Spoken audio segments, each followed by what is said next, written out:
Are we allowed to say doing good, or we have to say doing well? What's the difference? I think it's like improper English to say doing Is it? good, isn't it? I don't know. Say doing good. If Listen, somebody says, "How you doing?" Doing good. You can't say that to me. Wrestling media isn't the high benchmark of the English language here. I understand, but doing good, I understand. I'm not going to act like I'm like the highest form of media here or journalism. All right. According to Weird Al's Word Crime song, it's doing well. Okay. I bet you if he asks me how I'm doing and I say I'm doing good, it'll be all over line. Bobby's stupid. He doesn't know what so, That's the headline. That's the right now. We're rolling right now. Oh, damn. That's the headline. What do you want the headline of this to be? I'm doing good. You're doing good. You're doing good. Well, you are doing good right now. You get the United States Championship on your shoulder. Man, it's been great to see you back in WWE. I cover a lot of MMA as well. We saw you over there. You did good or well over there, which is I think awesome over there. I did pretty good. You did pretty good. Have we seen the last of you in the MMA cage, or is that still in you a little bit? It's still in me. I'm just that guy. I was talking before because I know that we were doing stuff with the UFC. Saw the last UFC, Vince and Stephanie and all of them were sitting ringside, and I was in the stands also, and I'm sitting there texting Vince. I was like, "Can I get in there?" And he's like, come on." So I still have it in me. I love fighting. Before, when I was fighting, it was just kind of stay busy until I get back here. That's ultimately what it was. Even though I didn't have the right to get back in here, I just always knew that I was going to be back. So I was like, let me take some fights, stay active, continue doing what I enjoy. And it was something that kept me honest. You know, you can't just fight and not train. So I had to keep consistent. I had to keep training and keep doing everything. So I knew that I was going to come back, but I did enjoy fighting. I opened up a couple gyms, and those gyms I had some fighters in there that are fighting in the UFC right now, Yusuf Zalal, and I have a couple other guys that were in my gym before that are still fighting. So fighting's in me. Either I want to do a cage fight or I want to go and do a bare knuckles fight. Yeah, and Alex Huddleston, I know him. You trained with him for a while. Alex, yes. Yeah, did you have fun throwing him around? Hey, Alex is one of my favorite people in this world. He's that great, guy great is guy. amazing. And the cool thing about him is when we first started training, I went to Kansas City and I was training with him. Alex was knocking everybody out. Yes, he was. He's a monster. jiu-jitsu guy now. Yeah, he's a jiu-jitsu guy. And before I came out there and I was wrestling him and I took him down and I was training, he was like, damn, I never felt a heavyweight like that before. Yeah. So he moved out to Denver and he helped me out with my gym. He was training there and he went from knocking everybody out in kickboxing. He was like, man, I think it's smarter to go on the ground. Yeah. So he started doing jiu-jitsu and now he's a black belt in jiu-jitsu and probably one of the most intelligent minds in jiu-jitsu right now. Wonderful guy. He is phenomenal. I can't say enough good things about him. So, I mean, we mentioned like UFC. Obviously, you had competed in Strikeforce, which is no longer around.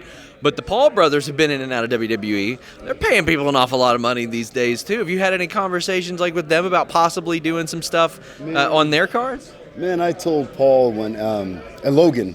Yes. Was it Logan? Yeah, I told Logan when I did his podcast, I was like, hey, I said, you're looking for somebody to box? Why don't you box me? And he was, oh, no, you're too big. I was like, come on, man, are you kidding me? I'm a wrestler. Let me box. But I definitely want to do boxing. I have a great boxing coach, and we've talked about some different things. Some names have been thrown out there. We want to start getting some names out there. Like there was one that I got approached a few months ago to box Mike Tyson. Please provide any and all details on this that you can. I mean, somebody came up to me because it was a bare knuckles organization, but they were going to do some boxing stuff or try it or one of those other companies. And somebody came to me and said, would you box Mike Tyson? And I was like, hell yeah, I would box Mike Tyson. Was it like a feeling out? Was it like an informal offer? Or was it a hypothetical, like, would you? I think it was a filling out by, you know, they have different people in organizations. It wasn't the top guy. It was like a guy that does some of his promoting and some of his stuff. And he was like, I think it was one of the money guys that I was linked up to through my college or something like that. But he had approached me and he said, you know, we're looking for a big fight in Madison Square Garden. And he said, would you be interested in fighting Mike Tyson? And at first I was thinking Iron Mike, and I was like, damn, that would hurt. But then I thought, I was like, you know what, I've been boxing for a long time. I got a little size on him. Yeah. I don't have nearly the skills that he has, but it's definitely something that I would be interested in.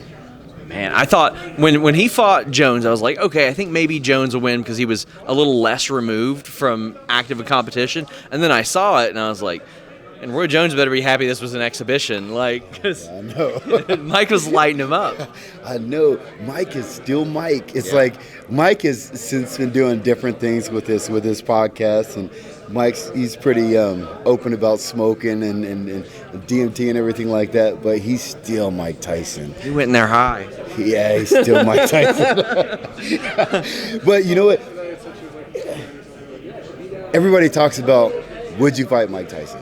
And most people are like, hell no. How much money would you have to get to fight Mike Tyson?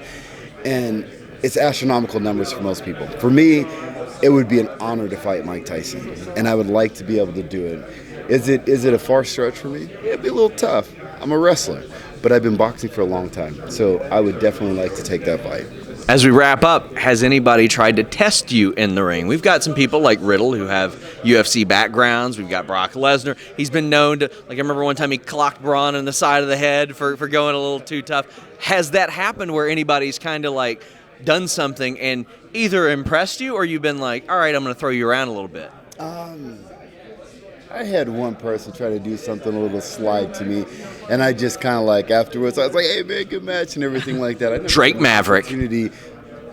I'd never give them the opportunity to think that they had something over me and got in my head or anything. So it's one of those things in our business is like, if they do it, you say, all right, smile and everything, and then when you get in the ring again, you kind of give them one back and say, you remember last time? That's what that was for. But I don't think nobody's really tested me because I'm not that guy. I'm pretty much not an asshole. I try to work with people as much as possible. And if somebody wants to take a cheap shot at me, yes, I will pay them back. But I'm not one to just provoke unnecessary fights. Bobby Lashley, I want to thank you so much. Until next time, guys, we're out. Hey, guys, I hope you all enjoyed this interview, but let me tell you how you can enjoy your online experience even more with NordVPN.com/Fightful. Change your virtual location with just one click on all your devices. We'll get that right out of the way. Phone, laptop, desktop, PC, your router, your TV, everything. It's so helpful when you're traveling. You can change your virtual location. Maybe you're abroad, you want to watch all the shows that you're used to, or maybe you want to watch shows a little bit earlier. Maybe you want to buy pay-per-views at a reduced rate thanks to some services overseas. Maybe you want to check out what's on the menu of those other services overseas. But it's not just that. You get that threat protection, block online trackers, block malware, block annoying pop-up ads with NordVPN.com/Fightful, and you get a great deal. Not only do you get a great deal, up to 70% off, you get a month free and a 30-day money-back guarantee. NordVPN.com/Fightful. I use it every day. You're going to love it.